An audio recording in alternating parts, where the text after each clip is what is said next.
Миғраж түні аспанның екінші қабаты. Ол жерден аттанып аспанның екінші қабатына жеттік.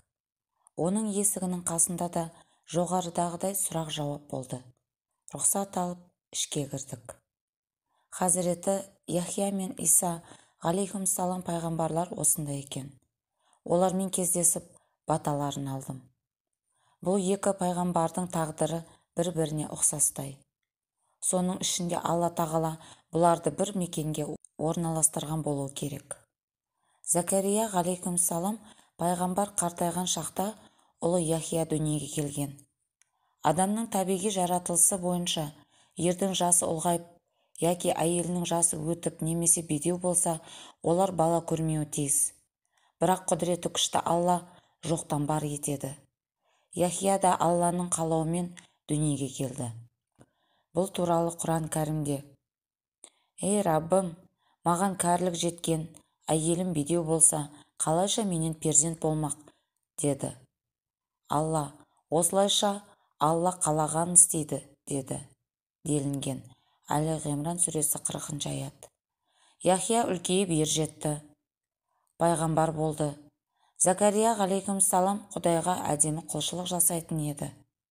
Өкінішке орай, жас Яхия кәпірлер қолынан қаза тапты. Иса ғалейхиссалам Алланың құдіретімен әрі қалауымен әкесіз дүниеге келді. Негізінен бала табу үшін үйлену, ерлі-зайыпты болу қажет. Содан соң Алланың қалауымен перзентті болады. Исаның анасы Мариямның қасына періште келіп: «Қорықпа, Алла мені саған сүйінші хабар жеткізуім үшін жіберді. Жақында сен перзент сүйесің, оның есімі Мариям ұлы Иса болмақ» деді. Бала толды. Иса қауымын хақ жолға шақыра бастады. Кәпірлер оған қарсы шығып қиындықтар көрсетті. Алла тағала елшісі Исаны кәпірлерден құтқарып аспанға көтеріп әкетті. Қиямет күніне дейін 4 пайғамбар тірі жүреді деп айтады. Екеуі аспанда, екеуі жерде. Аспандағылар Ыдырыс пен Иса пайғамбарлар, жердегілер Қыдыр мен Ильяс пайғамбарлар.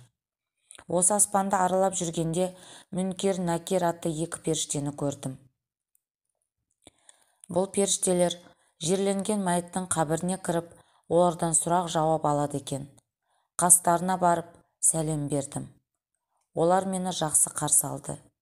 Мен оларға: «Қабірде жатқан мәйіттен қалай сұрақ-жауап аласыңдар?» деп сұрадым.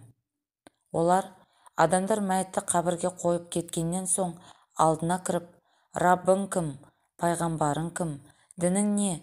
деп сұрақ береміз. Шын мұсылман сұрағымызға: «Раббым Алла, пайғамбарым Мұхаммед, дінім ислам» деп қиналмай жауап береді.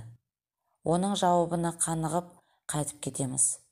Пасық, мұнапық және кәпірлер сұрағымыз жөнді жауап бере алмайтыны анық.